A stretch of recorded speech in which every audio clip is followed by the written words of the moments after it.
Assalamualaikum warahmatullahi wabarakatuh. Baik teman-teman, ketemu lagi dengan saya Eko Prasetyo di channel YouTube Eko Prasetyo. Kali ini kita akan membahas sebuah jurnal internasional bereputasi. Judulnya adalah Multi-Level Residual Network (VGGNet) for Fish Species Classification. Jadi memang jurnal ini adalah jurnal hasil karya saya bersama dengan pembimbing saya, yaitu Dr. Eng Nani Suciati, dan co-promotornya adalah Dr. Eng Justin Fatiha. Jadi ini adalah luaran pertama dari riset disertasi saya, modul pertama yang saya selesaikan, begitu ya teman-teman, dari disertasi yang berjudul Pengembangan Sistem Low Cost untuk Deteksi Jenis dan Kesegaran Ikan menggunakan pendekatan Deep Learning. Jadi memang konsepnya dalam disertasi saya ini adalah ingin mengembangkan sebuah sistem yang mampu mendeteksi jenis ikan dan kesegaran ikan dari sebuah foto dengan sebuah framework yang berbasis Deep Learning. Baik, kita lanjutkan dengan berikutnya tentang gimana reputasi dari jurnal KingSouth itu sendiri untuk yang Computer and Information Science. Jadi ini yang info yang saya dapat dari situs kimago.scr.com. Jadi jurnal ini subjek areanya dari Computer Science ya teman-teman. Nanti biasanya ada beberapa subfield, sub area, maksudnya subjek area. Cuman biasanya yang penting itu adalah Computer Science. Karena biasanya kalau kita publish hasil riset dari sebuah disertasi penelitian kita, biasanya memang disyaratkan oleh prodi kita itu pada jurnal yang sebidang dengan bidang ilmu dari prodi yang kita tempat studi. Nah, kebetulan saya di prodi ilmu komputer, maka sangat disarankan untuk semua jurnal-jurnalnya itu di-submit ke jurnal yang subjek areanya adalah Computer Science. Nah, di sini kita lihat reputasi dari jurnal CIS itu pada tahun 2020 itu sudah mencapai kuartil 1 ya, untuk kuartilnya, Q1. Walaupun sebenarnya naik turun ya, teman-teman, pada tahun-tahun sebelumnya pernah naik, pernah turun, kemudian naik lagi.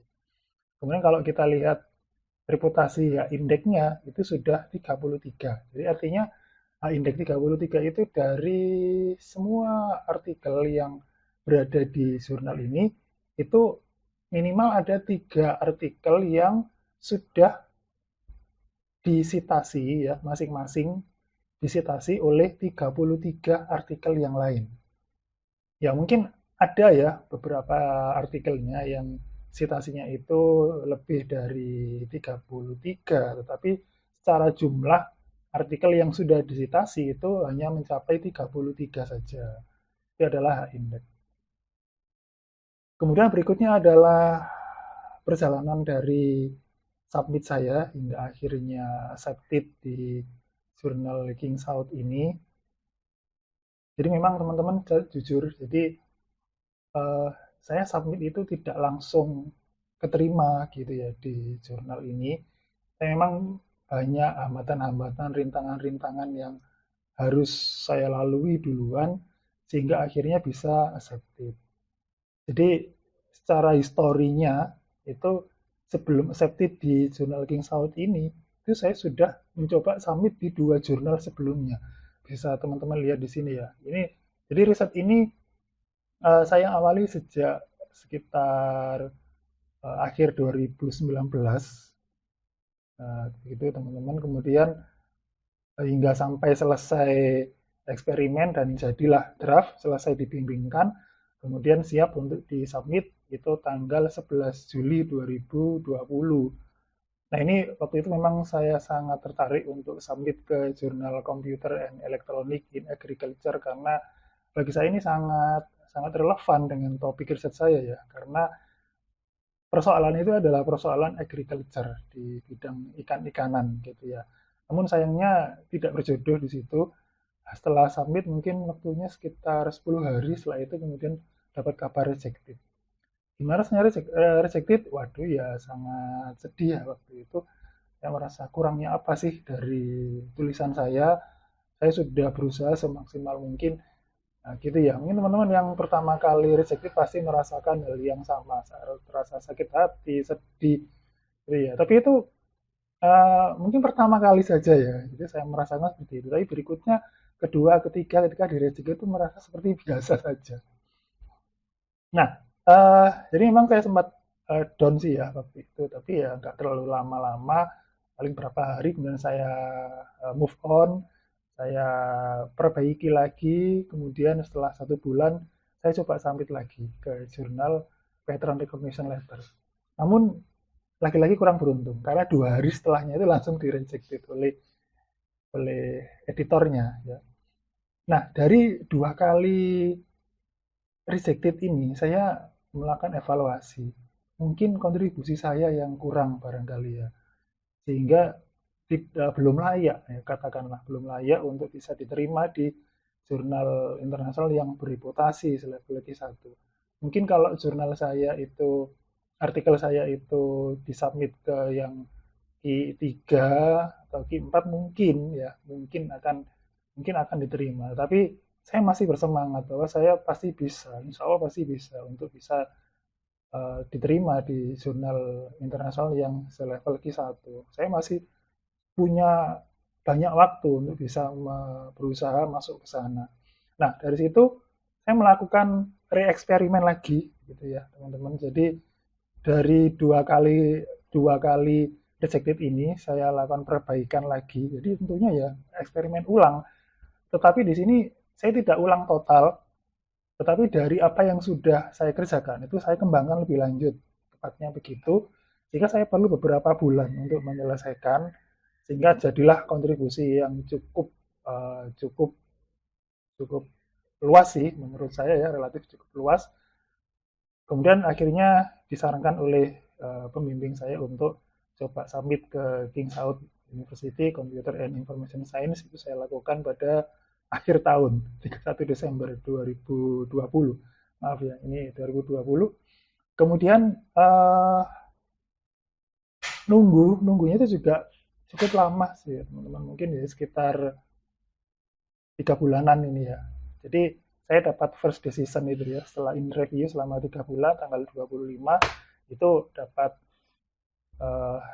first decision untuk melakukan revisi, dan waktu itu diberikan waktu paling lama 2 bulan untuk mensubmit lagi versi revisinya.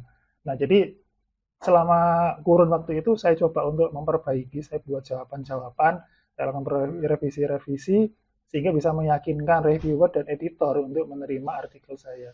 Itu saya submit belum 2 bulan, jadi usahakan jangan mepet-mepet dari batas akhirnya. Nah, ini saya submit lagi tanggal 4 Mei, kemudian setelah itu nggak sampai 1 bulan ya, tanggal 29 itu sudah dapat final decision, langsung accepted. Setelah itu biasanya langsung di forward ke bagian produksi. Kemudian paling sekitar ada proses ini juga ya, ada proses uh, proofread oleh kita. Jadi kita harus mengecek apakah template atau format yang sudah dikerjakan oleh tim produksi itu sudah oke atau belum. Nah, itu melalui proofread kita. Kalau sudah selesai, kita cepat mengerjakan pun ya mereka juga akan cepat menyelesaikan. Sehingga akhirnya pada awal Juni itu sudah online di websitenya King Saud maupun di Sign Direct. Itu sudah terindeks di sana. Baik, berikutnya teman-teman, ini artikelnya langsung yang saya berhasil accepted di sana. Nah, jadi yang pertama biasanya yang dilihat oleh reviewer itu adalah bagian abstrak. Ya, bagian abstrak itu menjadi bagian pertama ya, karena abstrak itu kan mewakili keseluruhan konten dari artikel kita. Jadi kita harus bisa merangkum, meracik semua isi dari artikel kita itu ke dalam abstrak. Artinya di dalam abstrak itu kita harus bisa menyajikan bagaimana problemnya. Kemudian risetnya itu gap-nya ada ketemu di mana. Dari gap itu baru kemudian kita tawarkan solusi. Kita berikan solusi, kemudian hasilnya seperti apa. Tentunya kalau hasil itu idealnya ya, memang harusnya itu selalu lebih unggul daripada riset-riset yang sudah ada. Jadi bisa kita lihat di sini kalau yang saya tuliskan di sini ya, teman-teman. Jadi saya awali dengan persoalan secara umum. Ini ya, pengembangan image based fish classification system menggunakan CNN mempunyai keuntungan, yaitu tidak ada lagi melakukan feature extraction dan beberapa analisis fitur. Nah, ini adalah problem umum ketika kita menggunakan CNN. Kemudian, this step, langkah ini sudah di-involved ya, oleh cascading convolution from initial to final block. Jadi ini sudah berbicara di dalam CNN-nya, di mana initial, middle, and final block produce low, middle, and high level feature.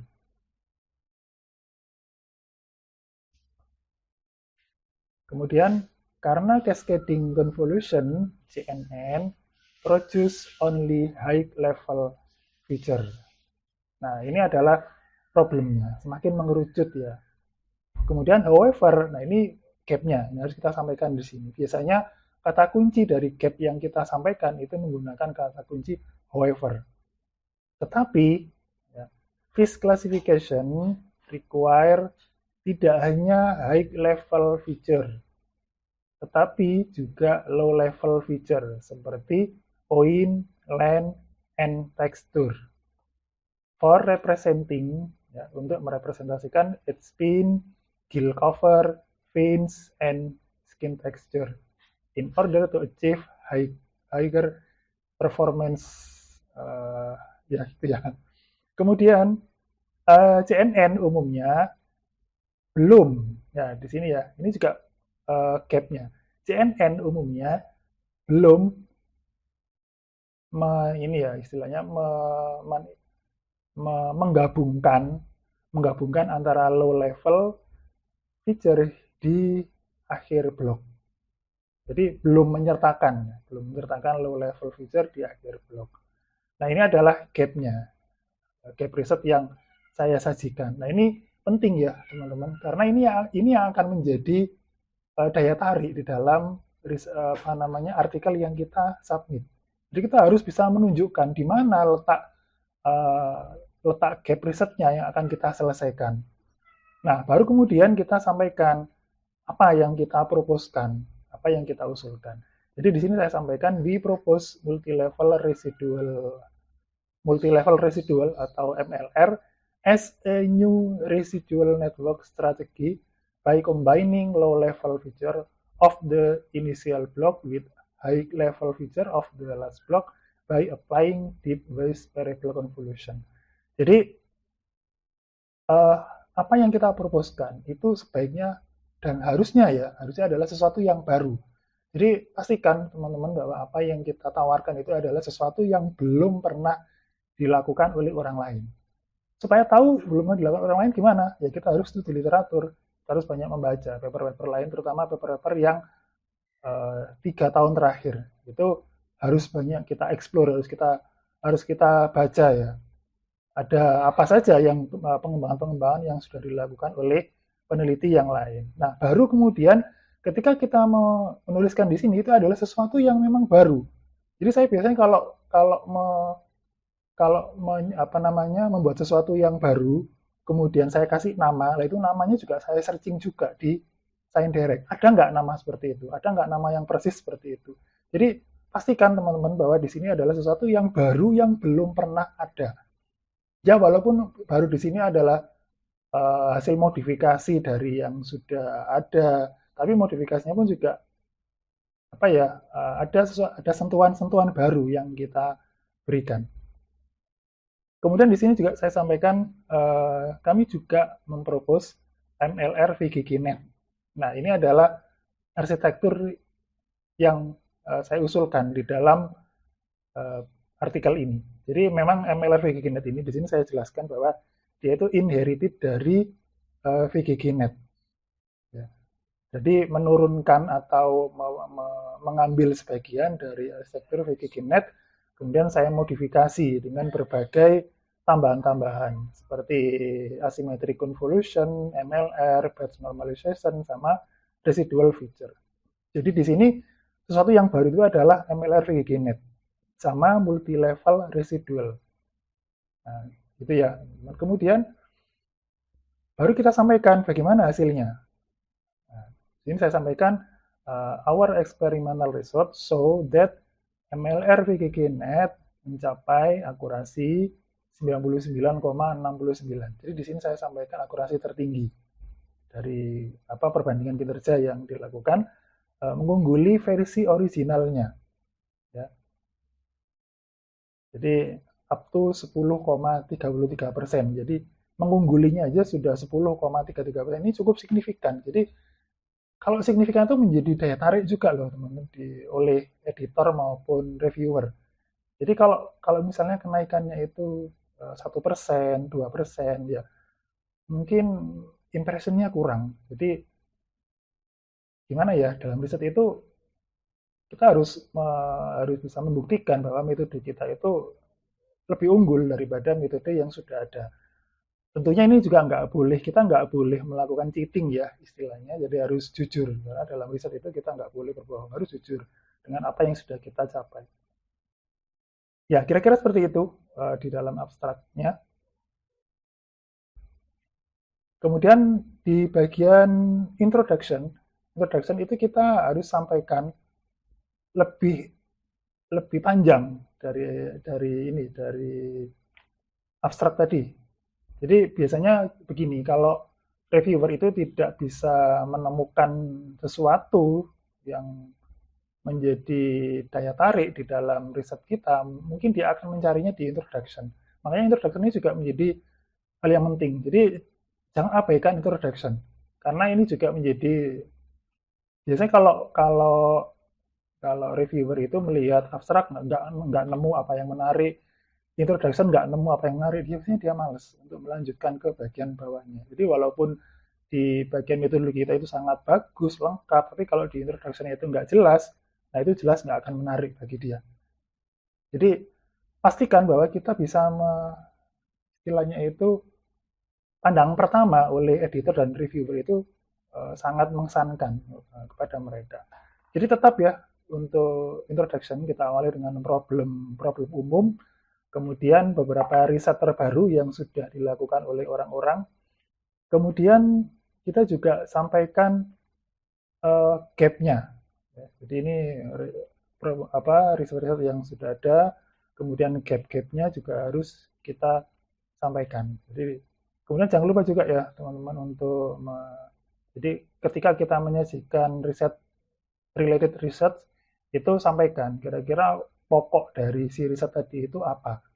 Jadi biasanya kita menyebutkan ada riset yang menggunakan VGGNet, terus kita citasi banyak sekali. Nah itu kurang baik. Ya. Jadi sebaiknya sampaikan kira-kira pokoknya apa di dalam setiap artikel yang kita citasi. Jadi jangan hanya asal citasi. Kemudian setelah itu baru kita sampaikan apa yang mau kita usulkan lebih detail. Jadi kalau di atas tadi di abstrak itu kan kita dibatasi oleh jumlah kata, maka di sini kita bisa lebih panjang di abstrak itu. Jadi bisa kita detailkan. Sebaiknya juga dalam bentuk poin ya teman-teman, untuk kontribusi kita dibuat poin supaya kelihatan ada berapa kontribusi. Jadi kelihatan bacanya itu langsung ketemu. Jadi seperti ini ya.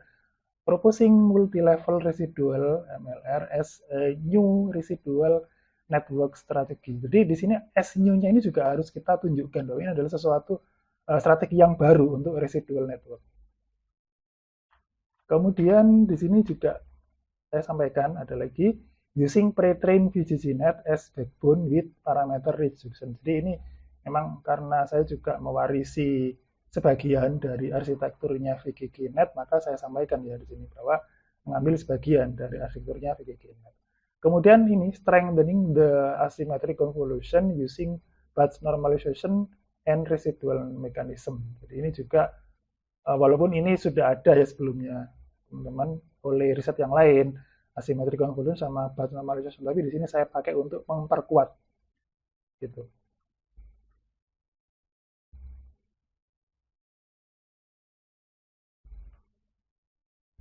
Selanjutnya adalah related work. Jadi ini cukup disampaikan saja kira-kira apa riset-riset terbaru yang sudah mengerjakan hal yang mirip ya teman-teman, baik yang sama topiknya dengan riset kita seperti ini species classification maupun dengan arsitektur yang mirip ya VGGNet. Dan jangan lupa di akhir pembahasan tadi juga kita sampaikan ini ya arahan untuk menuju apa yang kita apa yang akan kita kerjakan atau mau kita tunjukkan kira-kira kelemahan dari riset sebelumnya itu di mana. Ya, selanjutnya adalah bagian propose method. Jadi di sini kita harus menyajikan secara lengkap ya teman-teman kira-kira apa yang kita usulkan di dalam riset ini.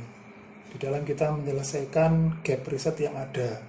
Nah, di sini saya menyampaikan VGGNet as the backbone of the architecture. Jadi di sini saya karena memang saya menggunakan VGGNet sebagai basicnya, di mana yang saya lakukan itu adalah arsitektur VGGNet itu saya potong blok ke-5. Jadi kalau kita lihat arsitekturnya VGGNet yaitu VGG16 misalnya, maka ada 5 blok sebenarnya. Jadi ada blok pertama, blok kedua, blok 3, blok 4, dan blok 5. Nah, di dalam riset saya ini, blok 5 ini kita hapus. Jadi saya hapus, dipotong, dibuang, kemudian yang blok yang lain kita freeze, kita pertahankan. Juga tidak kita train. Nanti baru kita modifikasi di bagian belakangnya di sini. Jadi di sini saya jelaskan seperti itu, bahwa kita pertahankan 4 blok yang pertama. Kemudian saya juga sampaikan komponen yang saya gunakan sebagai pendukung yaitu asymmetric convolution. Walaupun AC ini bukan hal baru yang saya buat, tetapi saya menggunakan konsep asymmetric convolution yang sudah dipropos oleh riset yang dilakukan oleh Mr. Szedi ini. Kemudian saya sampaikan juga residual block and batch normalization. Dua komponen ini juga bukan hal baru yang saya propose, namun saya ambil dari riset sebelumnya yang saya gunakan sebagai pendukung. Namun di sini juga perlu kita jelaskan bagian-bagian penting dan alasannya mengapa kita gunakan. Kemudian dilanjutkan dengan deep spherical convolution. Ini juga saya gunakan sebagai komponen di dalamnya, dan ini juga bukan sesuatu yang baru, namun saya menggunakan konsep ini yang sudah dipropos oleh Mr. Howard et al. Ini. Nah, ini adalah penjelasan dari komponen tadi, yang ini adalah asymmetric convolution. Kalau yang atas ini konvolusi standar, jadi menggunakan satu filter misalnya ukuran 3x3. Kalau asymmetric convolution ini sebenarnya membreakdown filter 3x3 menjadi 2 filter yang berurutan, tapi ukurannya 1x3 dan 3x1. Nah, ini ternyata secara komputasi itu lebih ringan ya, lebih kecil beban komputasi yang digunakan. Kemudian ini adalah arsitektur dari deep wise spherical convolution. Kalau yang sebelah kiri ini adalah konvolusi standar. Seperti ini ya teman-teman. Jadi kalau konvolusi standar itu ukurannya D kali D dikali M. Kalau yang deep wise spherical convolution itu terdiri dari 2 komponen konvolusi, yaitu komponen deep wise convolution, di mana kita menggunakan filter berukuran D kali D kali 1, ini diberikan pada setiap feature map. Kemudian setelah dikonvolusi secara deepwise, baru kemudian dikonvolusi menggunakan filter berukuran 1 kali 1 dikali sebanyak N, gitu ya, sebagai hasil dari feature map konvolusinya. Kemudian berikutnya adalah multi-level residual network. Nah, ini adalah sesuatu yang baru yang saya propose di sini, yang saya munculkan sebagai sebuah pengetahuan baru. Nah, ini sebenarnya bukan yang baru banget juga ya, teman-teman, karena ini sebenarnya juga mirip dengan residual network, di mana residual network itu kan kita melakukan skip connection dari sebuah layer konvolusi di awal, kemudian kita skip, kemudian akan kita berikan di akhir blok tersebut. Namun residual network itu dia hanya berada pada satu feature map yang ukurannya sama. Nah, di sini ada problem yang kita hadapi, yang saya hadapi, yaitu saya ingin melakukan skip connection dari feature map pada blok pertama, blok kedua, nanti akan kita berikan di akhir blok ketiga, misalnya gitu. Nah, jadi problemnya adalah size-nya tidak sama. Jadi yang di blok pertama ini size-nya lebih besar daripada blok kedua. Blok kedua pun size-nya juga lebih besar daripada blok ketiga. Jadi resolusinya juga lebih besar. Kemudian feature map-nya juga berbeda, lebih kecil daripada yang blok yang ketiga. Jadi di situ adalah problemnya. Nah, ini makanya ini yang membedakan dengan residual network. Jadi bagaimana caranya kita bisa mempertahankan atau mengirimkan fitur level bawah, jadi low level feature, bagaimana ini agar bisa terkirim ke akhir konvolusi. Caranya gimana? Ya caranya harus kita skip. Nah, problemnya karena ukurannya tidak sama, berarti kita harus lakukan konvolusi. Tapi konvolusinya itu tidak boleh terlalu banyak. Jadi di sini kita cukup menggunakan 1 kali konvolusi sehingga dia ukurannya menjadi sama dengan ukuran yang berada di depan. Namun kita juga harus memperhatikan dengan penambahan 1 kali konvolusi itu akan membantu membuat ukurannya sama dengan yang di depan. Tetapi jangan lupa ada beban biaya parameter yang harus ditanggung. Nah, ini yang harus diperhatikan. Makanya di sini saya menggunakan deep variable convolution karena dia menggunakan resource yang jauh lebih rendah daripada konvolusi standar. Jadi begitu teman-teman, ini adalah multi-level residual network yang saya propose sebagai hal baru di dalam riset ini.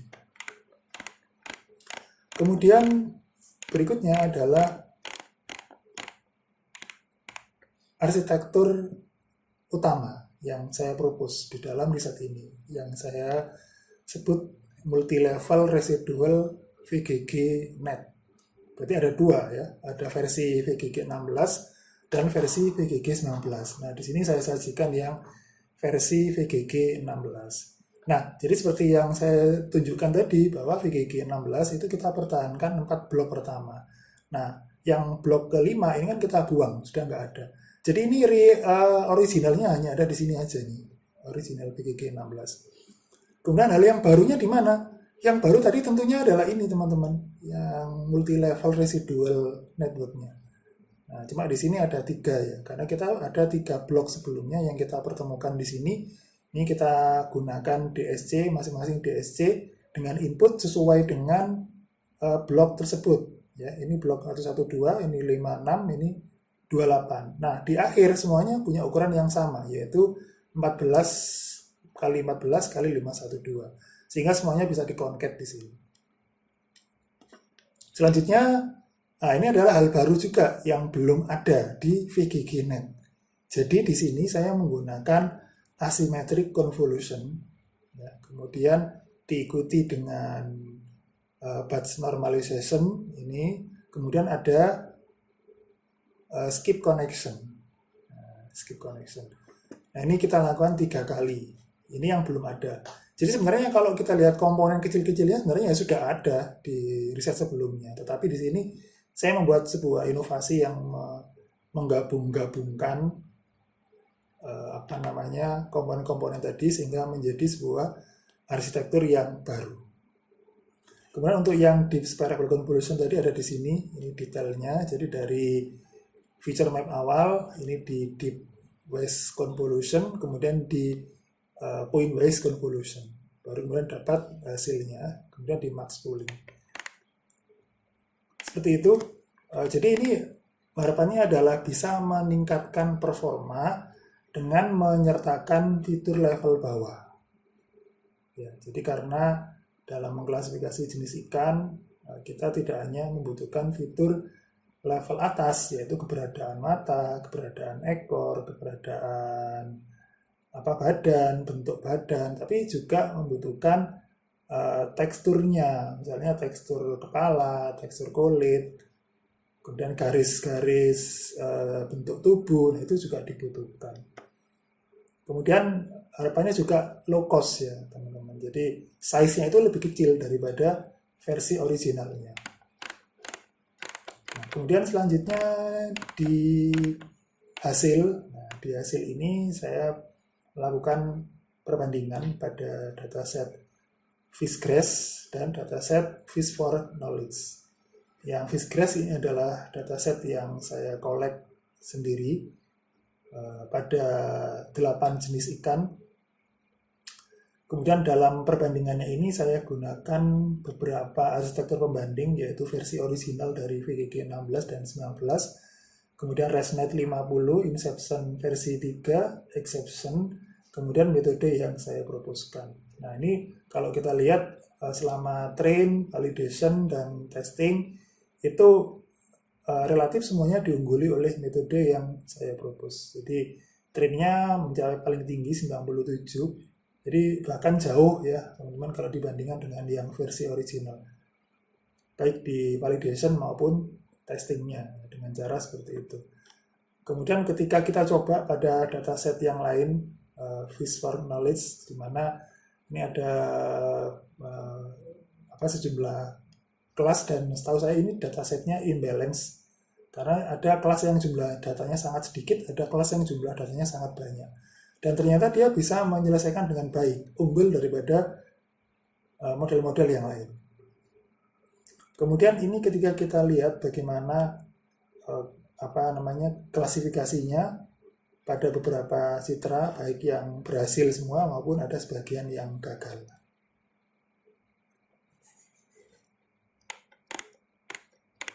Kemudian ini ketika kita bandingkan pada parameter yang lain, kalau tadi kan performa, ini pada parameter penggunaan parameter ya, ini dalam satuan juta. Jadi kalau dibandingkan dengan yang versi original pada VGG 16 dengan MLR VGG 16 itu ada pengurangan sekitar 14%. Gitu. Dibandingkan yang lain juga ada pengurangan, ada penurunan juga ya teman-teman. Kemudian inference time, nah ini yang tidak bisa dibohongi bahwa masih kalah kalau dibandingkan dengan Inception versi 3. Inference time-nya lebih cepat daripada MLR VGG 16 dan 19. Bahkan kalau dibandingkan yang original juga malah lebih lama ya. Gitu. Kemudian model size-nya juga lebih kecil tentunya kalau dibandingkan dengan yang versi original, lebih besar ya, 252 menjadi 281 dan 302. Nah kemudian di bagian conclusion jangan lupa kita juga menyajikan persoalannya secara umum yang diselesaikan, kemudian apa yang diberikan solusinya, kemudian performanya yang dicapai seperti apa, baru kemudian future research-nya. Nah, future research ini bisa juga kita sampaikan apa yang belum kita cover di dalam riset tadi, apa yang belum berhasil kita capai, atau rencana apa yang mau kita kerjakan untuk memperbaiki arsitektur ini. Baik, saya rasa itu teman-teman yang bisa saya ceritakan bedah artikel kali ini. Mudah-mudahan bisa membawa manfaat bagi teman-teman semua. Silakan like atau komen jika ada sesuatu yang ingin ditanyakan atau ada usulan apa yang ingin saya bahas di dalam konten YouTube saya ini. Baik, saya akhiri. Terima kasih semuanya sudah menonton. Assalamualaikum warahmatullahi wabarakatuh.